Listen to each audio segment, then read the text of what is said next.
The 0-2. Swing and a miss, strike three. Wrap this one up in green and white. Hello, RailCats fans, and welcome back to another edition of the RailCats Talk podcast. And we finally have a win to talk about, but I have a lot of issues to get through. But first, let's go ahead and start with some of the transactions that went on in the past little bit, with the American Association finally putting some stuff out. We knew about Robbie Corsello being released. We knew about Alec Olin being released. Alec Olin has signed with the Fargo Moorhead Redhawks. So he goes from a team that was battling for a playoff position to a team that's top of the West. I mean, I think this is very good for Fargo. I haven't watched a lot of their games, but you're getting a solid defender. And I think that's what, I think that's what they needed, maybe a more solid defender. He is a consistent bat. I mean, I'm just still baffled at the move of why they got rid of Olin. I don't know what it is, because I know I put it on Facebook earlier, but I think this RailCats team went from one of the best outfield teams, right? When, at the beginning of the year, you had Raymond Jones, you had Javian Williams, Alec Olin.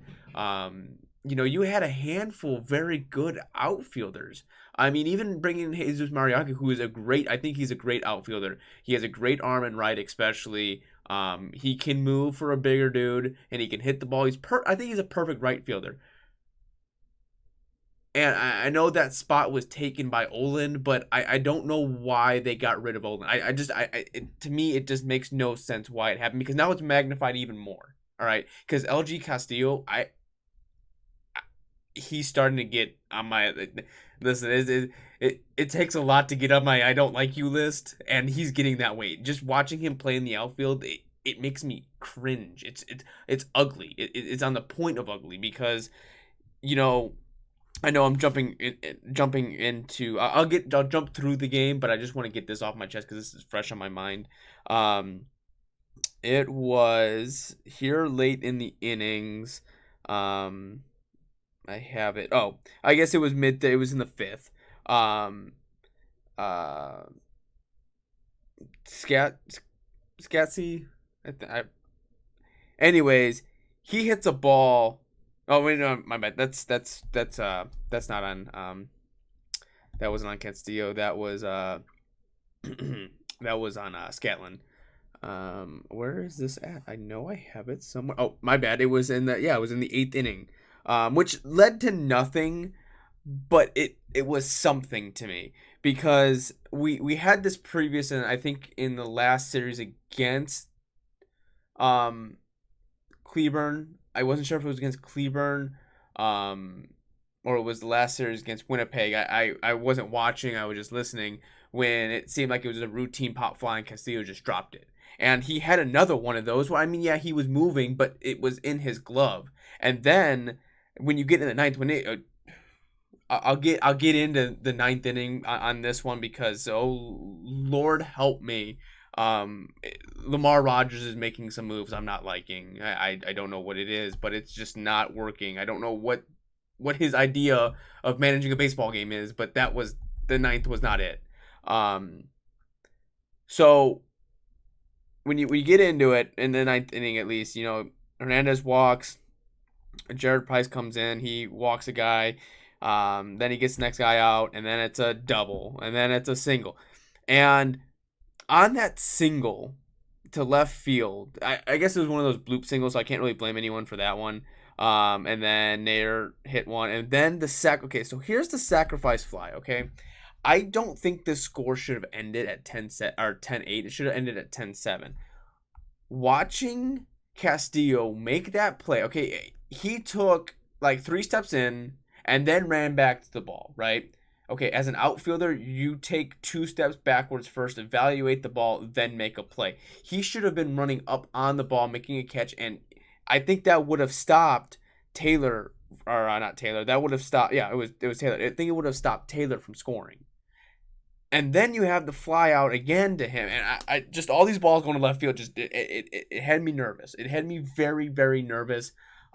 He just makes very awkward catches. He just doesn't seem comfortable out there. I believe, if I'm not mistaken, he should be an infielder. Um, Let me look here. He's an outfielder. They classify him an outfielder, which I don't get it. And then the big new, and I'm surprised Engelman got released.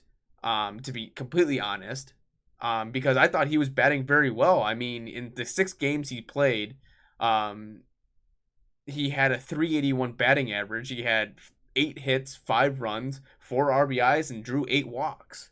And I thought he was a pretty. I mean, he even played first base. The last time we saw Cleburne. Or no, it was Winnipeg. The last time we saw the Winnipeg on that Friday night, the first game of the series, he played first. I thought he played a pretty good first base. So I'm not sure what is going on with the Gary South Shore Railcats and what's going on in that organization. I don't know what decisions are being made because they're just not adding up, right? It's just something about releasing people, getting people, putting people in situations. It just none of it is making any sense to me. I'm not sure why they would dismantle an outfield. You know, I get getting rid of Javion Williams. I get most of the people they got rid of. I understand. The batting average wasn't there. They just weren't hitting the ball, and I completely understand that. But when you have Oland who played majority of every game up to the All-Star break, and then you release him, and then you get Castillo, which is very shaky in left field, which I think Mariaga plays a better left field. I think Mariaga has the speed to play left and right. I mean, he has the arm definitely to play right field. And then Engelman, I thought, with him, realistically, if it got to that point, I understand that you're trying to find room for Scatlin, Nova, and all. I get it, but if they would have kept Engelman, right? I think you could have moved Olin to left, Engelman to play center because he's a pretty quick guy, and then Mariaga stay right, or vice versa. Olin and Mariaga could switch, or you could put Engelman in left. I know Engelman kind of got some crap, especially when I went to the game on Friday, but he came in and has done a very good job. I mean, every player that they have brought in has been very hot, and this is the first one that you've seen that just kind of goes away, and it just doesn't make any sense to me what the purpose behind that one is.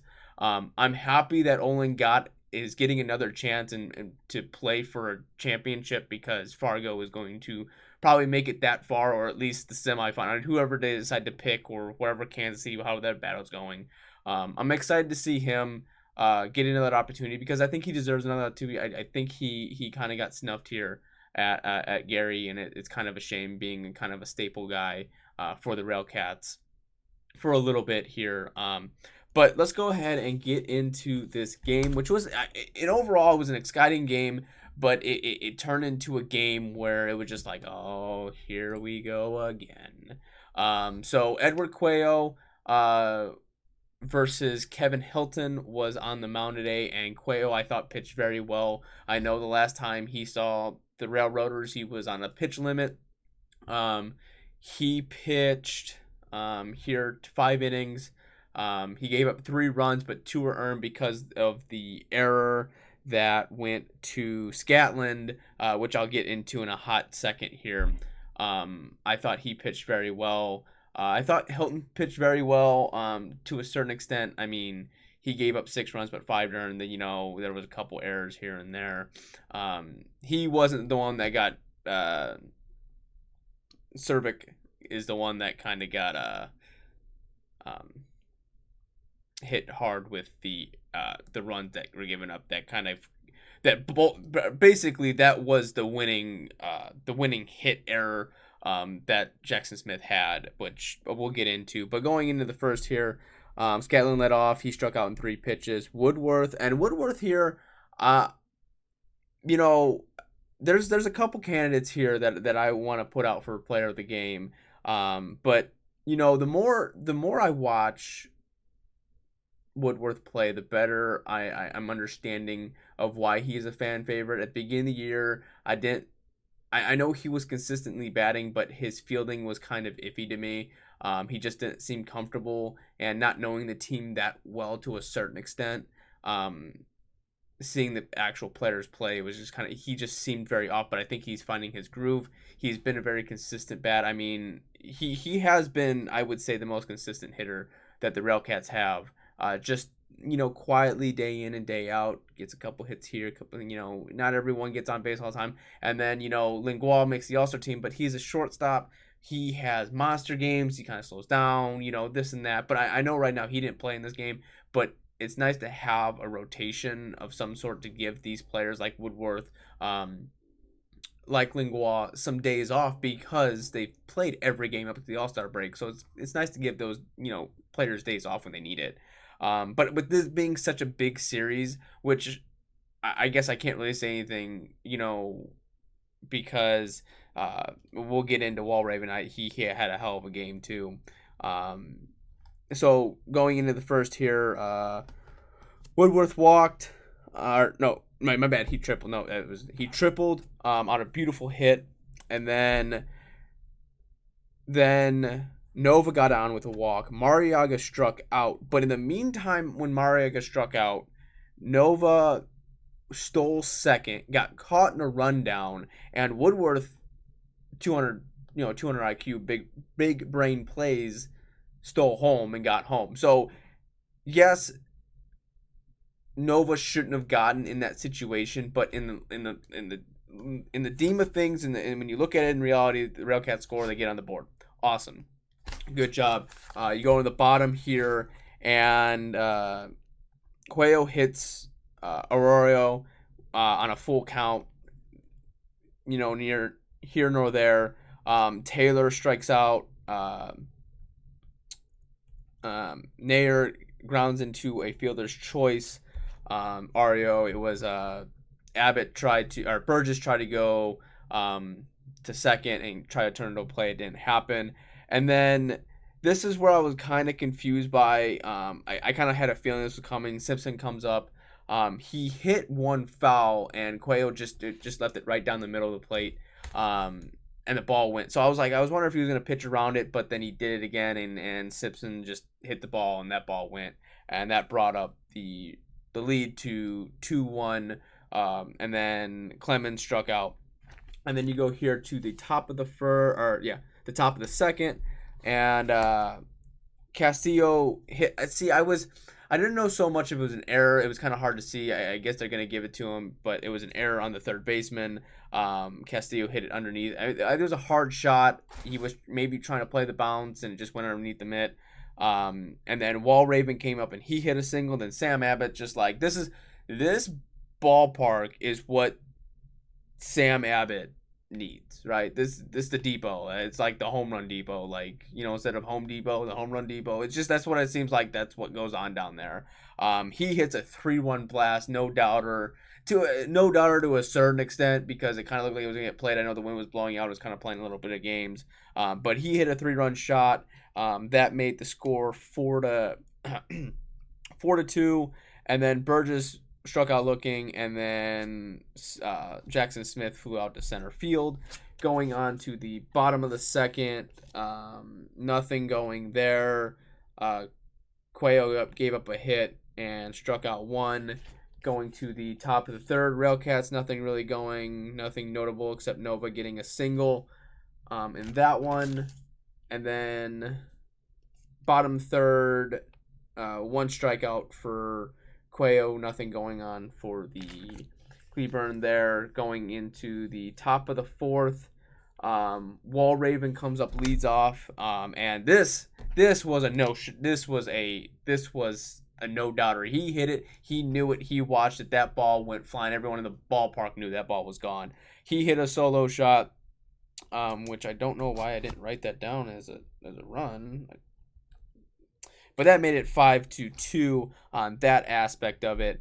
And then Burgess got robbed there from playing center field. Nair on a beautiful diving play, grabbed highlight gem, beautiful play on that portion of it, and then it just kind of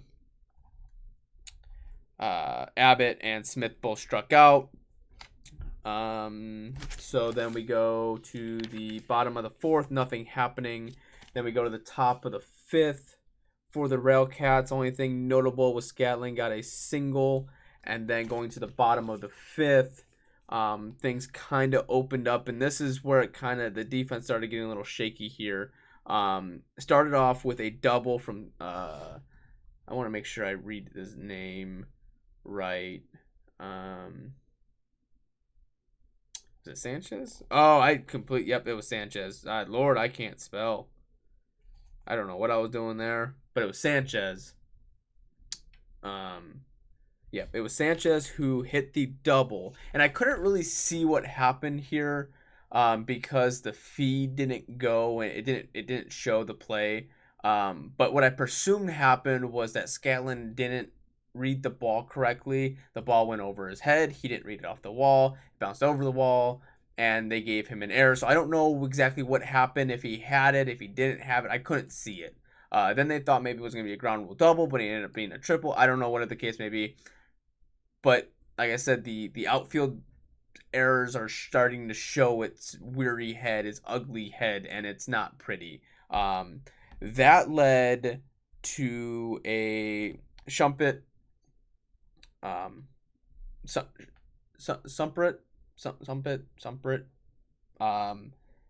led that to a RBI single, and then later on, it was a 4-6-3 double play to end the inning.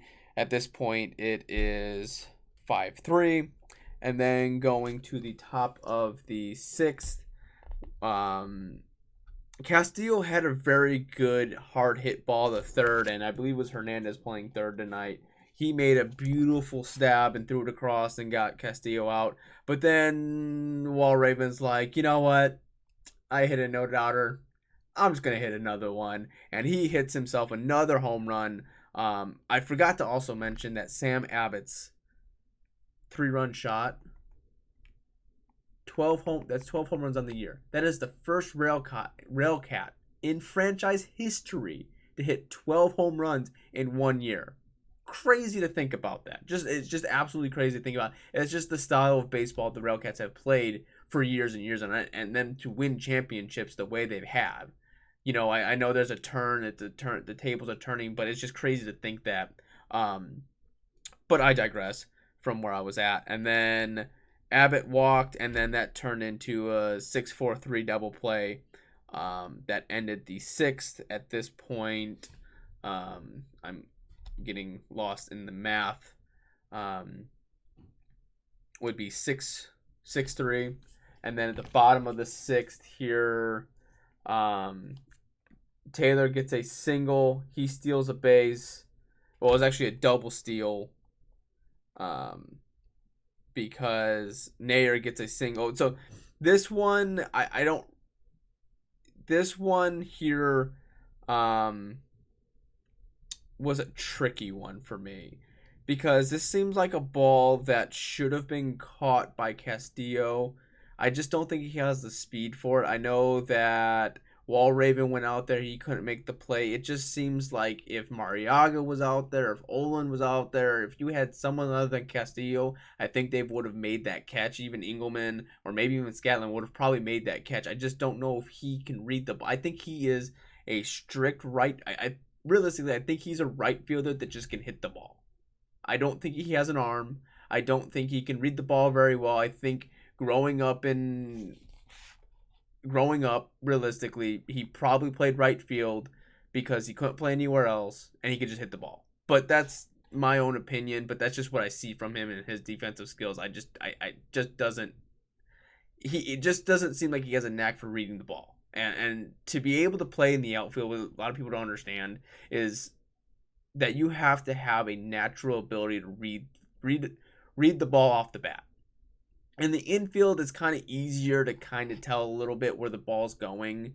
It's just you have to have fast reflex. In the outfield, you have to have a keen sense of ability to understand when you hear the ball come off the bat, what the rotation on the ball is, if it's a lefty, if it's a righty, it's a line drive, it's a pop-up, where the wind's going. You have to put all those factors in ability and be able to play the ball. And I just don't think Castillo understands that method. I think he realistically is probably a first baseman, but probably doesn't have a glove to play first base. So they kind of stuck him in the outfield and said, hey, you can hit the ball, so you're going to be on a roster. That's just normally how it goes when you're younger. If you can hit the ball, you hit the ball very good, you're probably going to make a team no matter where you go. I think he would be good for a DH role. I think that's ultimately a DH role. I understand that you want to keep Abbott and Burgess in the lineup, but he may be an ultimate just a DH role. Maybe spell someone once in a while. But yeah, going into the bottom of the sixth, when I was talking about that, it was kind of weird. Simpson strikes out, and then with Taylor sitting on third and Naylor sitting on second, it was kind of like a blue kind of ground ball to, I think at this point, Jack Eisenberger came in. He gave up the 2 hits and gave up the 1 run. It was kind of, there's nothing really could. He got the guy out at first. And then Alexander walked, and then Sanchez grounded to third. Going into the top of the 7th, the RailCats kind of opened it up a little bit. As we started out with Jackson Smith struck out, and then Scatlin was hit by a pitch. Woodworth hits another triple that brought in Scatlin. That was his second of the night. And then Nova hits Nova hits a single to left, and that brought in Woodworth. Then Nova gets tagged out going to second, and I don't understand why he tried to go for second. Nova just doesn't seem to run the bases very well. It just seems like, he's probably just going to throw home. No, he's not going to throw home because Woodworth was there by a mile. So I don't know why you tried to push it to second. It might have been in the gap a little bit, but it just doesn't make any sense why you would do that. And so that put 2 out on the board. Then Mariaga had a rough night at the plate. He went over 5, and then he flew out to center. And then going into the bottom of the 8th, or bottom of the 7th, my bad. Bottom of the 7th here, Ario hits a single, and then Nader strikes out. How did I write this one up? Oh, my bad. It wasn't. Hernandez came up. There we go. Hernandez came up. He grounded out. Shepard came up. He walked and then got on a pass ball, and then Ario hit a single that moved him to third, and then Taylor came in and hit a sacrifice to right field, which was far. It was too far for Mariaga to make a play or to try to make it home. So that brought in Shepard, Sumpert, however you want to call him, and then Nader strikes out, and then it was a 2-3 put out because of the drop third strike.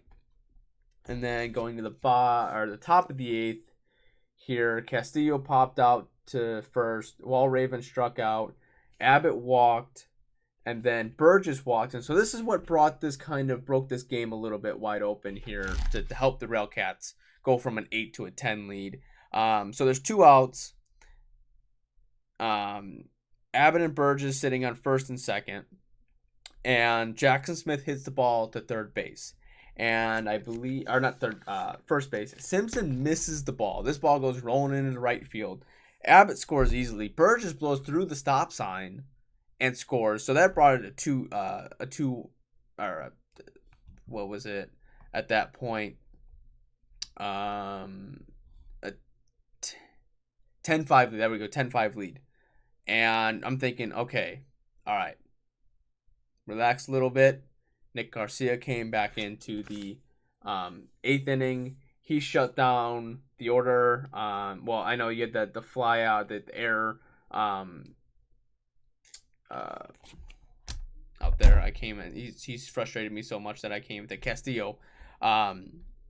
He erred. He got the third on the error, and then he shut it down. Flied which this is why you put Mariaga in right field, because Clemens hit the ball to right field, and it was a play that Mariaga would have thrown Simpson out. And you have that fear. So you don't want to send a guy because you don't want to ruin that run because you have 2 more opportunities to get the guy in. And then Alexander struck out, and then Sanchez flew out to center. That was it for the 8th. Going into the 9th, the RailCats go down in order. Woodworth, Nova, and Mariaga all strike out.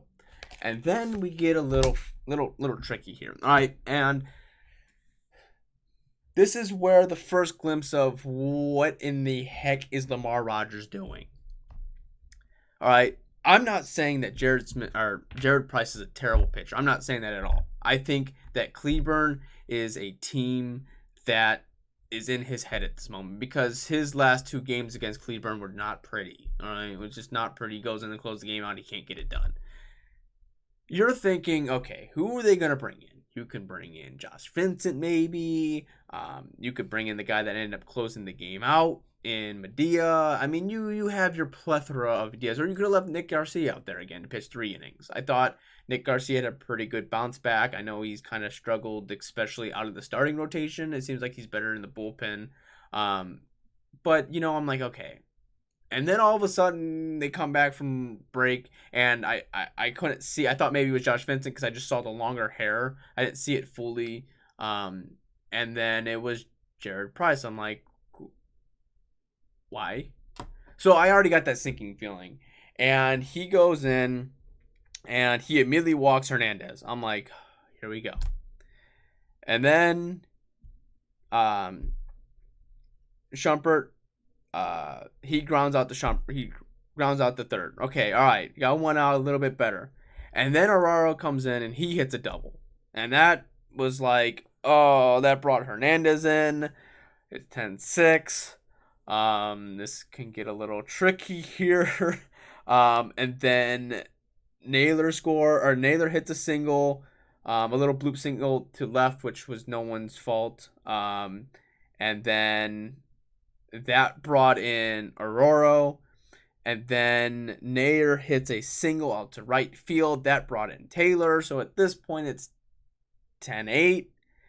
And you're like, or 10-7. And you're like, oh, this could get a lot worse. And then they brought in Medea. And immediately pitches to Simpson. Simpson flies it out to Castillo, which I don't think would have scored the run, but it did. Which it shouldn't have scored the run, and it did. So that brought it to 10-8. And then there were 2 outs, and then Clemson flies out. Almost was close to Castillo there.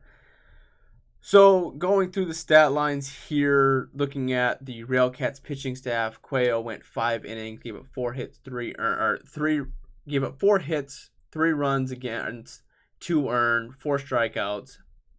Jack Eisenberg came in. He gave up 2 hits, 1 run, 1 earned, 1 walk, 1 strikeout. Nick Garcia pitched 2 innings, gave up 1 hit, 1 run, 1 earned, 1 walk, 2 strikeouts. Jared Price came in for a third of an inning, and he had 2 hits, 3 runs, all earned, and 1 walk. And then Medea came and closed it out, gave up 1 hit. None of the runs were against him. So that just all went Jared on that portion of it. He pitched the last 2/3 of an inning on that aspect of it. And then looking over at the Cleburne Railroaders, Hilton gets the loss. He pitched 6 innings. And that's the other. I know that Edward was probably on another strict pitching, but it seems like, I know the Railroaders want to save their bullpen a little bit, but it just seems like their pitchers are able to go that extra step, right? Even in a losing game, they're actually go the extra step. And it feels like Lamar Rodgers holds the players back.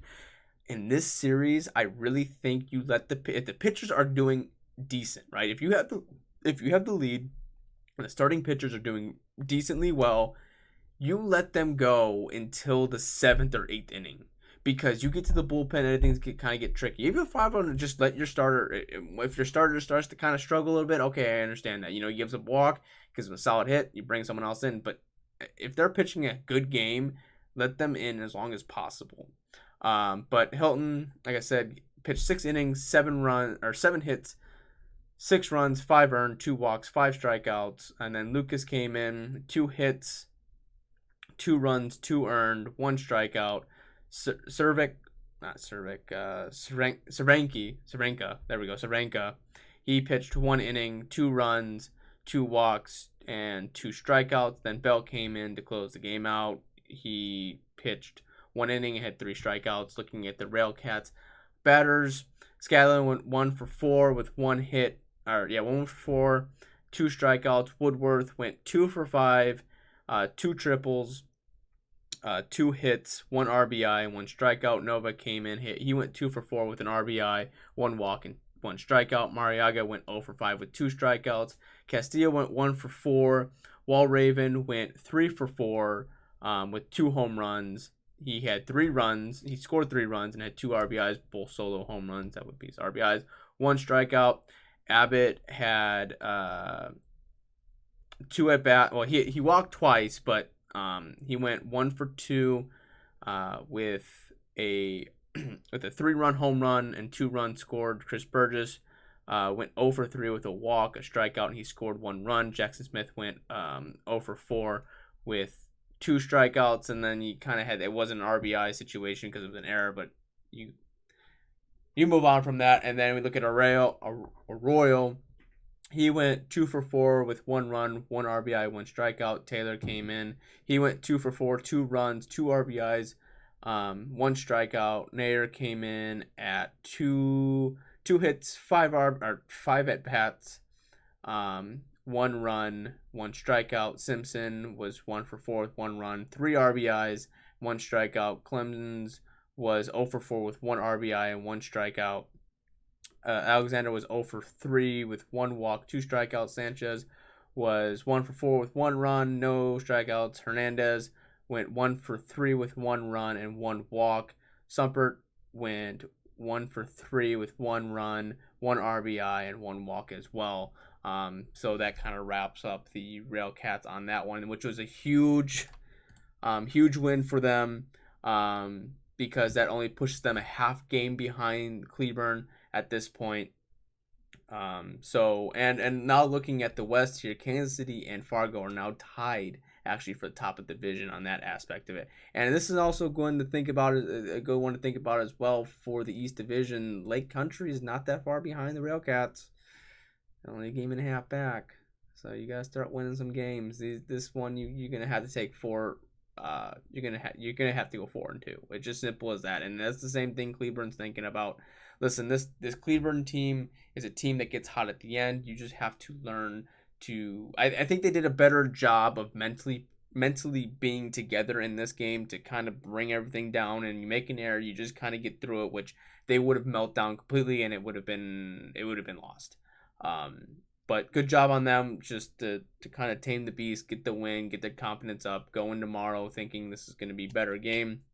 Hopefully going to be a better game on that aspect of it. But like I said, they get the win. It's a beautiful thing. Tomorrow, 7:06, same place, same time, basically. I will not be able to watch the game. I do have to work. So hopefully it's a good one. Thursday, I should have another podcast coming out after that game. If it is, let me make sure that it's a team that I can watch. Yes, they're all 7:06 start time, so I'll be able to watch that and get a podcast out for that. And then Friday, I'm going to a concert. Saturday, I might be able to do something Saturday. It is our bridal shower, so I'll have to see. Maybe we'll be back just in time to start watching the game on that aspect of it. And then Sunday, there will be no podcast because I have to work overnights. I have to work from like 6 p to 6 a kind of deal. So I may be able to watch the game and then do a podcast after that.